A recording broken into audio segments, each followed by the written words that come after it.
We're not blunt. Hello and welcome to a very special episode of Amazing Spider-Man Classics Saga Chronicles to Oracle. Yes! Podcast. Universe. Shield. Well done. I am John Wilson, and with me in the house are Josh Bertoni,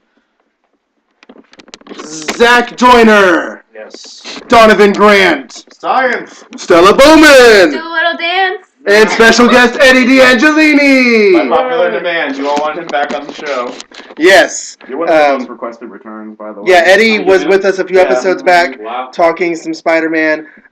We are in San Diego at Comic-Con, and it is amazing. Woo! The reason we are doing this special episode is because we just saw the Amazing Spider-Man trailer in front of Captain America, the Mighty Shield podcast. Captain America, the first Avenger. Get the Captain title America, the right. First Avenger, the movie that's out right now. So it is. Or if you're in South Korea, it's just simply the first Avenger. We but should that's totally okay. be as an Amazing Spider-Man movie review. Yeah. Okay. I don't know how to. I'm Get the only one who. I can't believe the burglar killed Gwen instead of Uncle Ben. Can we get some more people in this shot? Yeah, let's see if we can do this. The light's right there, so we can't really see people. Okay, should I turn the light off? Faces. Try the light off. Let's see how it works. Oh, Oh it's really bad. Shut that light off. Shut that light off. I did. And turn that It light needs. They can't see me. No, we need the light. I blend in. no! We need the light. Now it's like Blair Witch. I want Hi, this is live recording. Blair Witch. I can't see myself once We're Johnny and I have the same idea.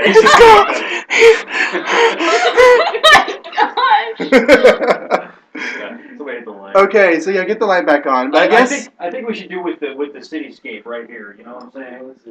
the cityscape. Yeah, no. Put it on the bed. You think we would have figured this out before we did the recording, right? But no. But no. We'll just put this in the blooper section. Oh wait, we don't feel like editing a video. Yeah. And there's no Bulk and Skull music this time. This is raw and uncut. Okay, so we just saw Oh, this is good. Captain America, First Avenger. Eddie, you want to And we're going to do some reviews. If you haven't seen the movie yet and you don't want to be spoiled, turn this off and then go see the movie. Seriously, if you're clicking on and think, ooh, Captain America movie review, don't spoil it. That's like, okay, I want you to tell me all about what you think of the I want you to tell me all about what you think of the Captain America movie. Oh, but don't tell me anything about it. But tell me what you think. What? These are my hands. They're all animated because you can't see. He's a puppet. Here.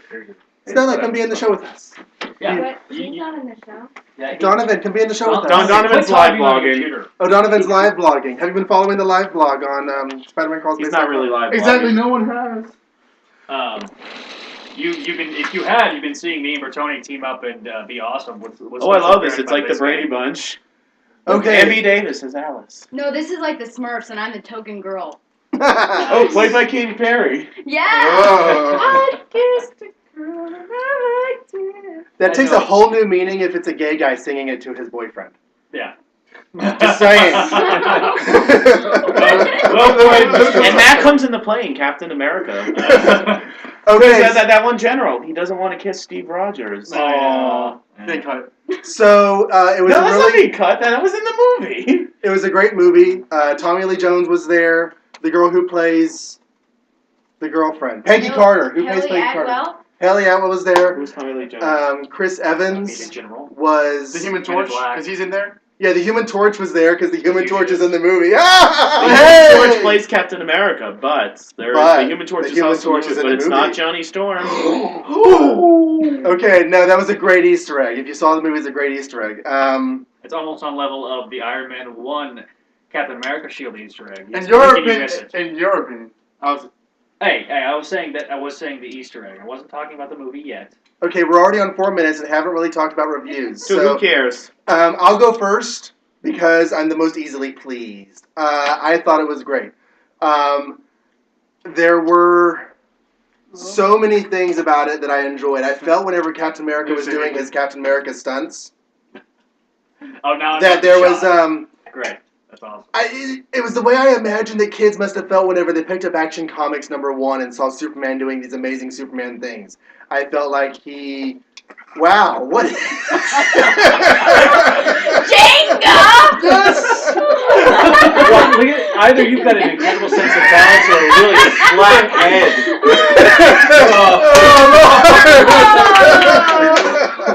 Yahtzee! I laughed too hard to keep it up there. Sorry about that. Oh wow. That's what she said.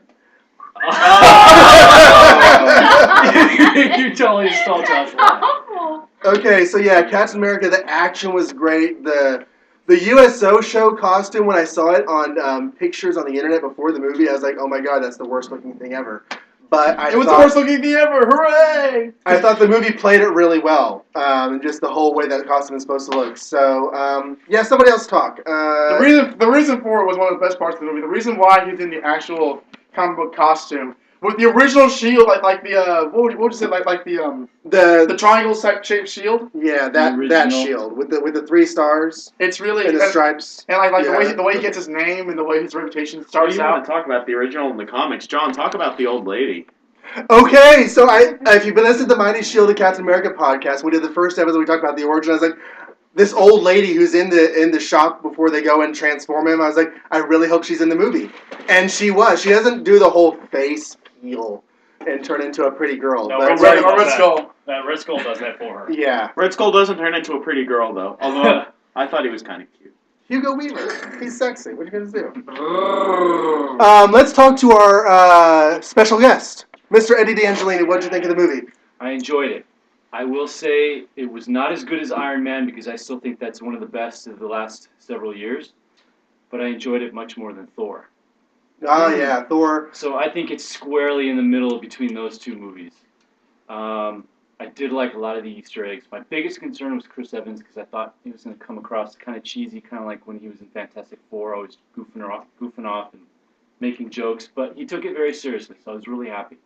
And everyone else, I think, was just perfectly cast.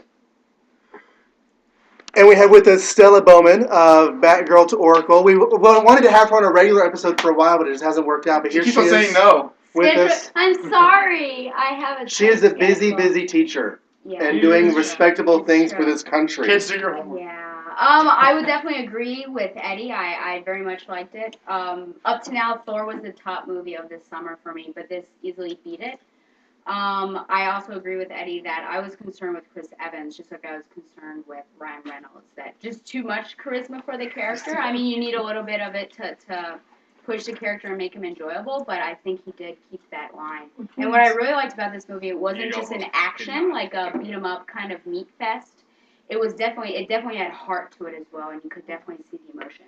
And I loved Peggy Carter because I'm a big Sharon Carter Agent 13 fan, so I was really interested to see how Peggy would come across, and I really liked it. And I'm So really curious to definitely- see if that girl at the end turns out to be Agent Sharon, Yeah, Agent 13. I wondered because she does really look like her aunt, but then Sharon does have the blonde hair, which I was wondering. See, I didn't know the comic history, so I didn't know. They might have had her significance of that similar character. because like Unless they just dress somebody up to look Like, like Intentionally look like her. To her, it's look like a girl from that period, because like lots of girl in movies like set in that period, it's always like a curly haired like brunette and like that kind of. She was a redhead. Brunette, I would say. Okay, No, she's a redhead. Donovan, why don't Jim you talk Shooter about says that I didn't really hit you, by the way. Oh yeah, Jim Shooter says that.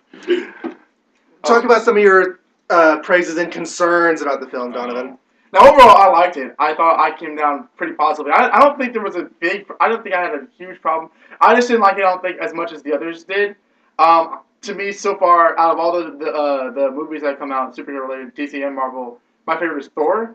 Because I thought that I knew nothing about Thor, and that movie like really impressed me with like what the character was about. And I like Cap, but I thought there were some things that I wish were done differently or better. Like for instance, spoilers: Bucky dies, or does he? And like the way he goes out, I thought was really like kind of like limp-wristed. I like the comic version much better, and I thought that they just did that just to sort of like say that they did it. He died in the winter. Ooh, he's a winter soldier. and they do have him kind of strapped when we first. I'm sorry to like. No, That's that's fine. Scene, but I yeah. actually thought about that in that scene when he was like when he finds him and he's all science stuff. I thought that they were gonna be experimenting on him. Yeah. But Science stuff. yeah. Green. Science. A big thing I did like about this was I thought that the way that Captain America gets his reputation and career, because obviously he's a big figurehead in like World War II history in Marvel Comics. So the way he goes from like sort of like a mascot sort of to an actual hero and a legendary hero, I thought was very believable and very well pulled off, and I